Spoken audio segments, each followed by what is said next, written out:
All right, what's going on, you guys? Nick here with Nick Strength and Power. I've got a couple of interesting stories for you guys today. The first story that I've got for you guys today, I wanted to talk a little bit more about the Texas Pro this past weekend. Now that we have the scorecards to look at and see how close or not close it really was with the Andrew Jacked victory, and I was kind of surprised by this. If you look at the scorecards, it was unanimous after prejudging and finals. Andrew Jacked had a score of 3 at both judging and finals with a final score of 6. Meaning he had straight votes for first at prejudging and straight votes for first at finals. And then Martin Fitzwater was 6 and 6 as well. So straight votes for second at prejudging and straight votes for second at finals, which I was a little bit surprised by because I kind of thought it was closer between Steve Kuklo and Martin, but Steve had a final score of 19 with a score of 9 and then a score of 10 at finals. So 9 at prejudging, 10 at finals, so a little bit worse at finals. So it was probably closer between Steve and Kamal, third and fourth, than it was between Steve and Martin, because it looks like they pretty solidly had Martin in second after prejudging. And the reason I was surprised is because I know some people that were at the Texas Pro, and they were saying seeing Andrew Jacked in person, you could tell that he was a little bit off, especially in some of the back and side shots. And some of the people that I knew that were there were like, I don't think it looks as clear of a victory as it looked on the stream. Because to me, watching prejudging and finals on the stream, Andrew looked like the clear winner at both of them to me. But I think to see on these scorecards that the judges thought that same thing, that it was a very clear victory for Andrew Jacked at prejudging and finals, I think is very telling. And I think it's also another indicator that Andrew's going to have a very bright future in bodybuilding. And I think he's going to do some damage at the Olympia. And we talked about in the last video how his coach and him both said this was like a 70 to 80% version of Andrew Jacked because he's preparing for the Arnold Classic UK, which I think he likely has a strong chance of winning. Again, it's kind of crazy to think that this was not him at 100%. But imagine that trajectory. If we saw this version of him in Texas, which was like 75% according to him, then we see him closer to 100% at the Arnold UK.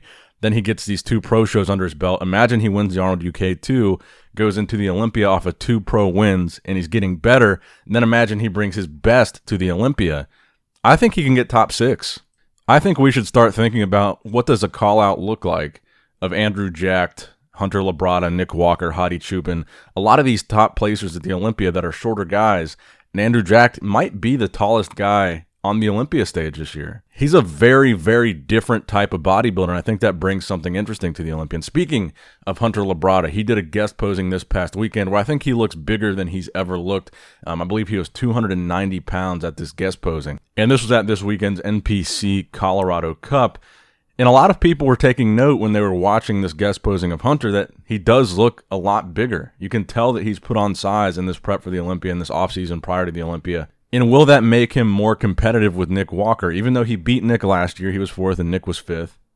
A lot of people felt that Nick had that freak factor, the mutant factor, the size factor over Hunter Labrada. And Hunter Labrada had kind of the aesthetics going for him. He had really good conditioning. He's a really aesthetic men's open bodybuilder. He kind of follows in the same vein as his father, Lee Labrada. Even though Lee was much smaller than Hunter was when Lee competed, he brings that Labrada aesthetic to the Olympia stage. But now he could be bringing that Labrada aesthetic to the Olympia stage with a lot more added size. And we just saw the update from Nick Walker. And I believe they're about the same height. If anything, Hunter might actually be shorter than Nick Walker. And we know that Nick just posted an update saying he weighed 302. And if Hunter's weighing 290, they're only 10 pounds apart.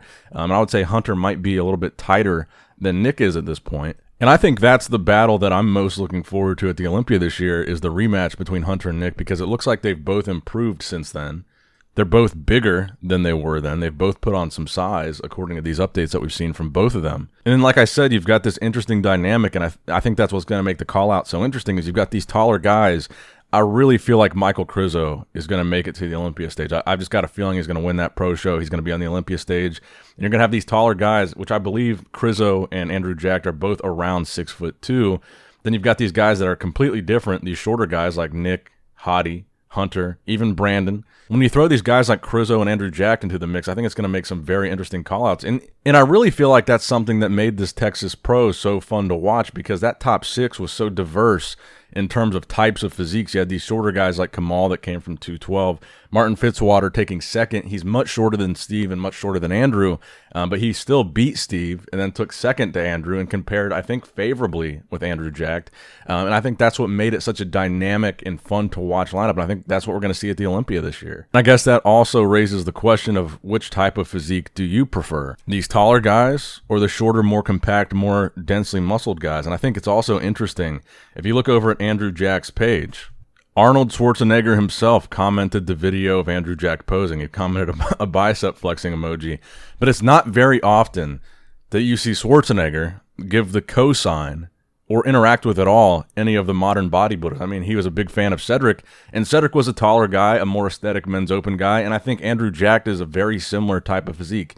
He's a taller bodybuilder. I think he's very aesthetic for a men's open guy. I think his front double bicep looks crazy aesthetic.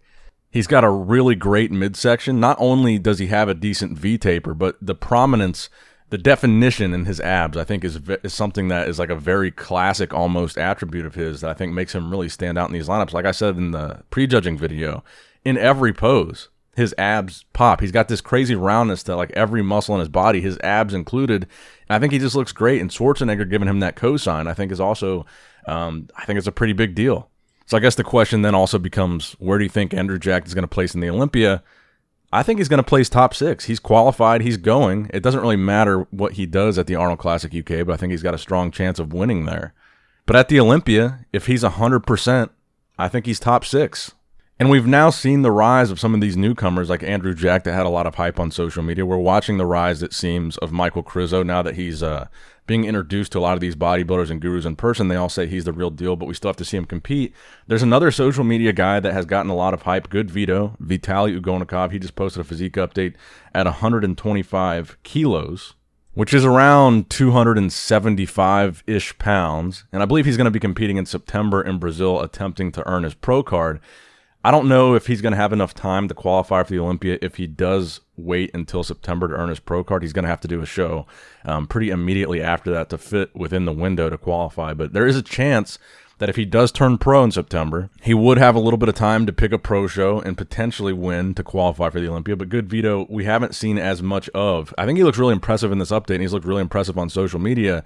But like Michael Krizo, like I said, a lot of people have seen him in person now, and they say he's the real deal, not just on social media. Andrew Jack, I think a lot of people doubted him. Now they say he's the real deal now that we've seen him on stage and winning against really seasoned pros like Steve Kuklo, Kamal El Gargani. I mean, these are no easy bodybuilders to beat. Could this be the year of the newcomers? Could we see even Nick Walker and Hunter Labrada? Could we see their relative newcomers? Could we see them crack into the top 3 at the Olympia?